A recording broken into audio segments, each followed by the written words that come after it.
You've expressed disapproval at Twitter's decision to ban Milo Yiannopoulos' Yes. account.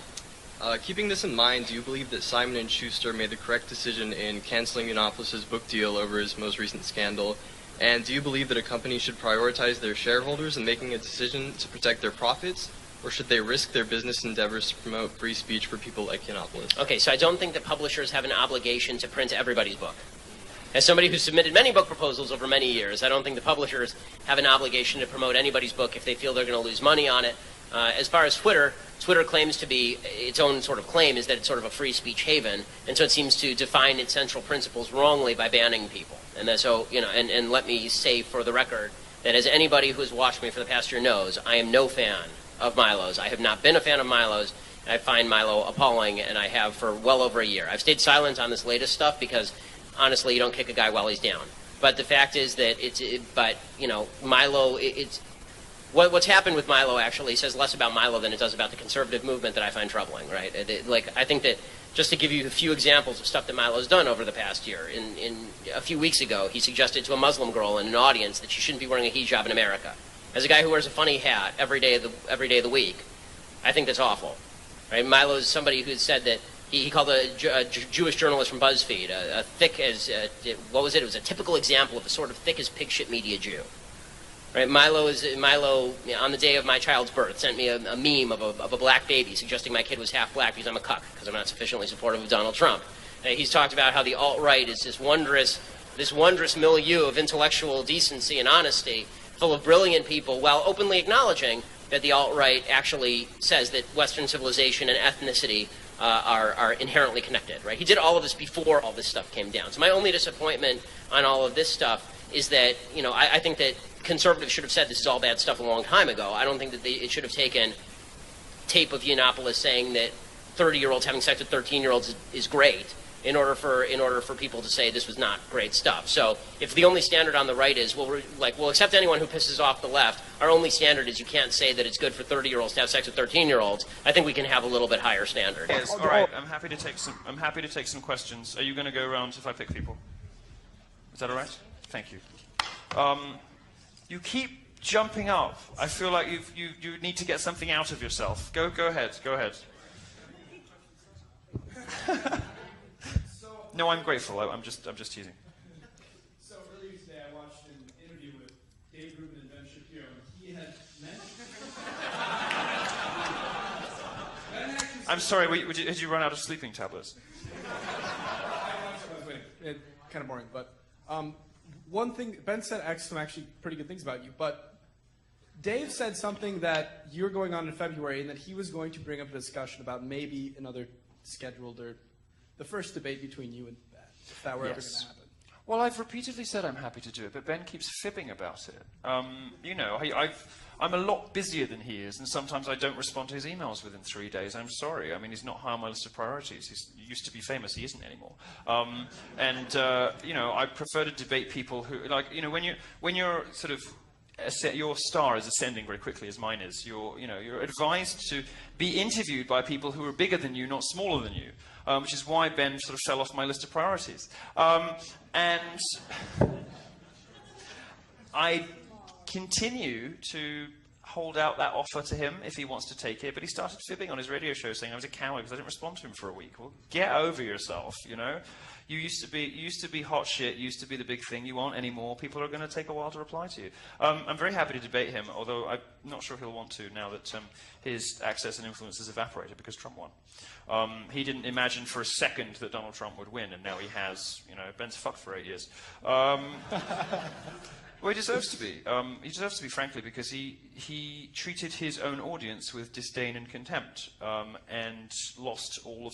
I mean, he used to be the cool conservative, you know, like he used to be the guy that had fans under 50, unlike any of the rest of them. And then he fucked it all up with Trump. I mean, it's not my fault. But I'm very happy to debate him anytime. That's political incorrectness. It is not political incorrectness to shout cuck at people. Right? You're not actually changing anything. I'm sorry, just shouting cuck at people doesn't make the world a better place. It just means that you're an asshole. Yeah. So the idea that you know, my big problem with this is that there's a whole generation of young people who are falling into the trap of thinking they're principled by saying stupid things, and not just saying stupid things, right? Because cuck is just a silly thing, but people who are using the N-word in chat rooms because they think, oh, I'm violating some sort of societal taboo, and that makes me cool. Yeah, well, that's not going to be so cool when it turns out your employer can search you, and now you can't get a job. Right? It's not going to be so cool when you fall into this trap of associating with all these folks, and it turns out that's on your Facebook page. Right? It's all fun and games until you actually have to live in the real society where the left is willing to go after people. Now, I don't think the left should go after people for this sort of stuff because I would prefer to live in a society where we can all say whatever we want, but I don't think that you saying these things promotes that because I don't think it's important that we have a society where you say the N-word. I think it is important that you have a society where you can point out that we're not disproportionately sending black people to prison. We're sending black people to prison in precisely the proportions they're committing crimes. I think that's more important than you shouting cuck or the N-word. Right? And this is my big problem with, as you know, I have this long-running debate now with Milo Yiannopoulos. This is my big problem with Milo and his entire movement, is I think that Milo is not conservative. I don't think he knows anything about conservatism. I don't think he cares about the Constitution. He says this openly. I think that Milo cares about being a provocateur. And I'm sorry, a provocateur generation is only valuable in standing for things that are worthwhile. It is not, being a provocateur just for the sake of being a provocateur is worthless. Provoke in the name of something real and decent, and then I'll stand with you. Provoke in the name of just being a provocateur because you're violating taboos and you're a waste of my time. Let me ask you, because it's not only the left that's got some Trump derangement syndrome going, it's also Glenn Beck and Ben Shapiro. Ben Shapiro, who used to work at Breitbart. What, Trump derangement syndrome? I'm Dr. Steve. I'll give you every symptom they have. No, I think, you could go around American public life diagnosing this on all ends of the political spectrum. Yeah. But listen to this. Glenn Beck and Ben Shapiro, they're saying now because Trump's in the White House, they're afraid. Shapiro's hiring security. He's got a rifle. They say Trump has an enemies list. I mean, I don't know what they're talking about.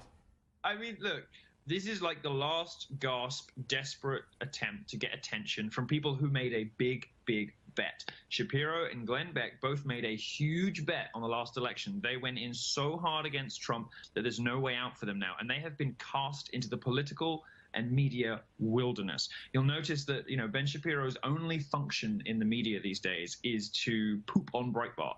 But what he doesn't realize is it's not a good look. It's like somebody talking smack about their ex-wife, or somebody whinging about their former employers. Everyone's got beef with their former employers. People just don't take you that seriously. Journalists will use you for copy when they have an agenda themselves. Debating Milo, I haven't heard anything about that lately. So the answer is no, I won't be debating Milo. The reason I won't be debating Milo is because he's a coward. And the reason he's a coward is because 3 weeks ago, first of all, somebody, I think it was Dave Rubin plus Steven Crowder, they both offered to host a debate between me and Milo on the alt-right and Donald Trump. And Milo went totally silent. And then he blamed Breitbart News for telling him not to do it. A couple weeks later, he then said, fine, I'm willing to do it now. And he emailed me, and he emailed Dave Rubin, and he emailed all the people involved, and he said, let's set this up. And within an hour, I had my assistant email back times, right? And he said within the next couple of weeks. No response. Nothing. Right? He says, I'll get back to you. No response. For a week. For 2 weeks. For 3 weeks, right? And then I email him again, last week and a half ago, and I said, okay, well, I'm holding these dates open, and I'm not going to keep holding dates open, so are we doing this or not? No response. No response because he's chicken. Because he's chicken poop. Because he is a coward. He's a coward, he's an intellectual coward. It's very easy to go on campus and fight against Trigglypuff social justice warriors with an IQ of 7. It's really not difficult. And it's also really not difficult to lie to college students about what is good and true because they haven't studied the issues. It's also not difficult to gain attention by doing silly stunts. And they're fun. I watch them. They're fun. But when you do those things and you then spoon feed on top of it alt-right white nationalism and pander to some of the worst people on earth and encourage college students to do the same, it's really terrible. I don't have to reiterate my criticisms of Milo here. Suffice this to say, he's intellectually shallow. The offer's off the table. I don't waste my time holding dates open for my intellectual inferiors who are too cowardly to debate me, to initiate conversations, then blame me for backing out of the debate that they back out of because they have no stones. I'll think quick. I don't want to dwell on it, but so many people ask. So for the record, with you sitting here right now, I will fully say what I've said many times on Twitter, which is that Milo had the original idea of doing it. He sent an email to our team, said, let's do this debate. Me and Ben, Dave will moderate. You immediately responded, yes, you gave dates. And then Milo basically dipped out. That says the truth as much as I know it. If you know more, that's exactly right. And so, that's exactly right. And so, and then went around the country proclaiming that I had chickened out and trying to derive this rivalry with me that I could not care less about. Like Milo, I wish nothing but success to Milo based on the good things he does. I hope nothing but failure for him for bad things that he does, just like anybody else. That's quite a wish. And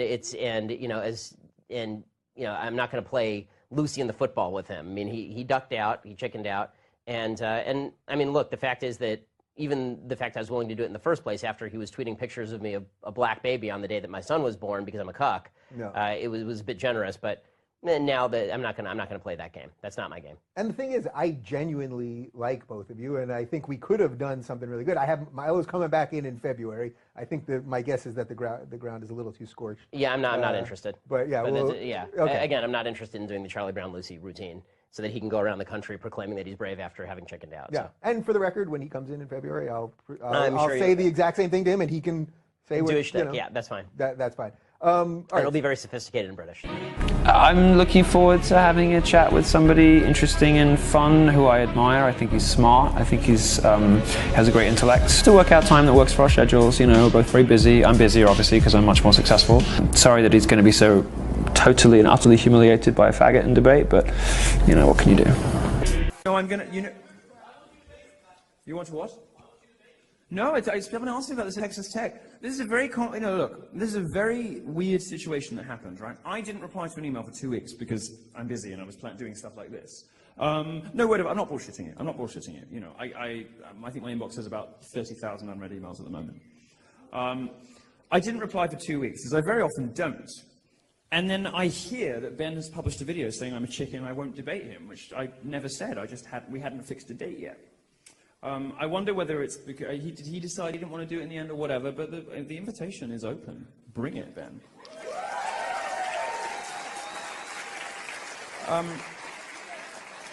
An end to pointless. Well, maybe I'll bring Ben and Dave Rubin, and maybe we'll start. I was writing wildly anti-Trump pieces, and I had freedom to do so for literally months before I left. Okay. So, changing gears here, is it true that you are 5'9"? Last time I checked, I mean, and my hands are normal size, gang. Okay, yeah, good hands. Well, Ted Cruz is the very best hands. I have a very good writing. It's very good words. My hands, they're great. They're bigly great. Awesome. Ted Cruz is 5'8", and Milo says that when you stand next to him, you're actually shorter. So I don't remember if I was shorter than Ted Cruz when I stood next to him because I don't measure my size next to other men like Milo does. Oh, gotcha. Okay. And I'm not tall and nearly as dashing as him, of course, and I don't have the nice British. Well, who is? I mean, without the British accent, by the way, Milo is basically just another ill-informed libertarian.